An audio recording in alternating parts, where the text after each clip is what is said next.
কে? আমি সুধীর চক্রবর্তী বলছি। আরে সুধীরবাবু, বলুন বলুন। নাটকের একটা দেখলাম আজ। হ্যাঁ হ্যাঁ হ্যাঁ।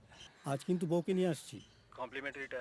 আরে কমপ্লিমেন্টটা নিশ্চয়ই পাবেন, কিন্তু সুধীরবাবু এটা কিন্তু একটা মিরাকেল হলো। হ্যাঁ, এতদিন ধরে দুষ্যন্ত নিখোঁজ, কিন্তু কিরিটিবাবু বলছেন আজই নাকি তাকে হাজির করবেন। করুন হাজির। এই জয় তো থিয়েটারের জয়, কি বলেন? হ্যাঁ। তা দুষ্যন্ত এতদিন কোথায় ছিল? সে জেনে আমার কোনো কাজ নেই, কিন্তু আমি শুধু জানি আজ থেকে আবার নতুন করে শকুন্তলা শুরু হচ্ছে, ব্যাস। কটায়? একেবারে ঠিক 6:30টায় থার্ড বেল।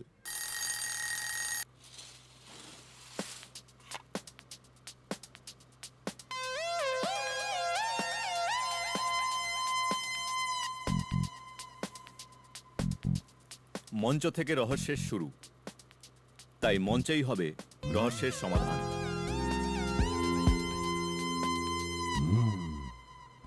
অধ্যাপক বিমল চৌধুরী নির্বিবাদী মানুষ। তার কথা শুনে আমার একটা ব্যাপার মনে হয়েছিল, কিছু যে একটা অঘটন ঘটতে চলেছে উনি সেটার আন্দাজ পেয়েছিলেন। আসলে কিরিটিবাবু, আমার কাকু বিমল চৌধুরী, উনি একটা বিপদে পড়েছেন। বিমলবাবুর খুন হওয়ার পর ওকে অ্যারেস্ট করা হয়। আমি ওকে অ্যারেস্ট করতে বলি। কেন, সে প্রসঙ্গে পরে আসছি।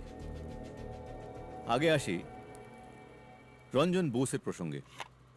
রঞ্জন বোস বিমলবাবুর ভাগ্নে। ব্যাংকক থেকে ফিরে এসে মামার ব্যাংক ব্যালেন্স ভাঙিয়ে ব্যবসা করার প্ল্যান, কিন্তু সে প্ল্যানটা ভেস্তে গেল। কারণ বিমলবাবু গবেষণার কাজে প্রচুর টাকা খরচ করে ফেলেন, তাই ভাগ্নেকে দেওয়ার মতো ওনার কাছে টাকা ছিল না।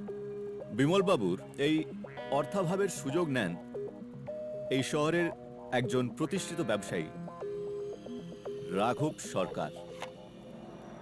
রাঘব সরকার তিনি এক ঢিলে দুই পাখি মারেন, বিমলবাবু এবং রঞ্জন। কারণ দুজনের টাকার দরকার। মামার কাছে একদিন রঞ্জনই রাঘববাবুকে নিয়ে আসে। হ্যাঁ, খুবই স্বাভাবিক, কারণ মামার তখন যা ফিনান্সিয়াল কন্ডিশন, তাতে রাঘববাবুর মতন লোক সাহায্য না করলে বিনা স্বার্থে করেননি, সেটা আপনিও জানেন আর আমিও জানি রঞ্জনবাবু। পদার্থ বিজ্ঞানের অধ্যাপক বিমলবাবুর থেকে রাঘব সরকার সিনথেটিক রত্ন তৈরি করাতেন তার নিজস্ব ল্যাবরেটরিতে। টাকার প্রয়োজনে বিমলবাবু এই কাজটা করতেন, কিন্তু ওনার মন এই কাজে কোনোদিন ছিল না। অথচ তখন বেরিয়ে আসার কোনো উপায়ও নেই। মিথ্যে কথা, একদম মিথ্যে কথা। কি কি প্রমাণ আছে আপনার কাছে? হ্যাঁ, আচ্ছা, নকল রত্নের ব্যবসা করলে আমার জুয়েলারি এতদিন থাকতো? সে তো কবেই উত্তেজিত হবেন না, চুপ করে বসুন। আরো অনেক কিছু শোনার আছে এখনো। আপনি জানেন না হয়তো, আপনার নকল রত্নের ল্যাবরেটরিতে পুলিশ রেড করেছে। বিমল বাবুর ঘর থেকে যে নকল রত্নগুলো পাওয়া গেছে সেই স্যাম্পলগুলো কিন্তু আপনার ল্যাবরেটরি স্যাম্পলের সঙ্গে হুবহু মিল আছে, তাই না শিবেন বাবু? একদিকে নকল রত্নের চাহিদা আর অন্যদিকে শকুন্তলাকে পাওয়ার আশা, আর তার সঙ্গে যোগ দিল শকুন্তলার আংটি। আপনি তো মানুষটাকে অর্ধেক মেরেই ফেলেছিলেন। কিন্তু উনি তো রাজি ছিলেন ওর সঙ্গে আমার বিয়ে দেওয়ার জন্য। তাই, আর তাই বোধহয় আপনি বিনায়ক বাবুর নাটকে টাকা ঢেলেছিলেন। কি বিনায়ক বাবু একজন খুব প্যাশনেট মানুষ, থিয়েটার অন্তপ্রাণ।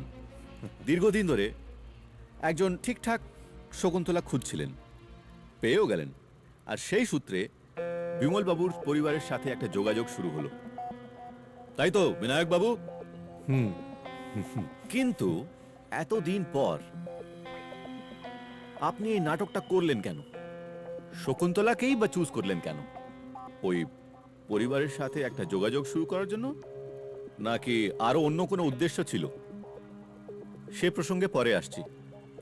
আপাতত পরিবারের আরেক বন্ধুর প্রসঙ্গে আসি, সুধীর চক্রবর্তী, বিমল চৌধুরীর বাল্যবন্ধু, সহকারী, পেশায় প্রফেসর। ছোটবেলা থেকেই বিমলবাবুর সঙ্গে ওনার একটা কম্পিটিশন ছিল, মানে র্যাঙ্কিং নিয়ে, স্কুলের মার্কস নিয়ে একটা কম্পিটিশন, যেখানে বিমলবাবু সবসময় ফার্স্ট আর সুধীরবাবু সেকেন্ড। গবেষণার কাজেও আপনার থেকে বিমলবাবু অনেকটা এগিয়েছিলেন। আপনার মনের মধ্যে কি কোনো প্রতিহিংসা তৈরি হয়েছিল সুধীরবাবু? এইসব আপনি কি বলছেন? আমি ওর এতকালের বন্ধু, আপনি আমাকেই সন্দেহ করছেন? আমার তো দুষ্যন্তকে সন্দেহ হয়। খুনের পর থেকে ও নিখোঁজ। তারপর সেদিন রাতে বিমলের ঘরের দেওয়ালে যে ছায়া দেখেছিলাম, ওটা তো ওই দুষ্যন্তই ছিল। আমি হলপ করে বলতে পারি। না না না, রঞ্জনের।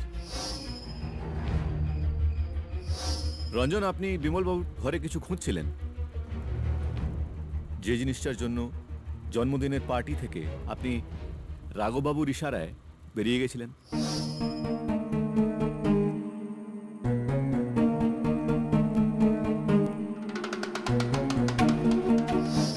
আর পিছু নিয়েছিলেন দুষ্যন্তের। ভেবেছিলেন দুষ্যন্তের কাছে সেই জিনিসটা আছে, তাই রাঘববাবুর ইনস্ট্রাকশনে সেদিন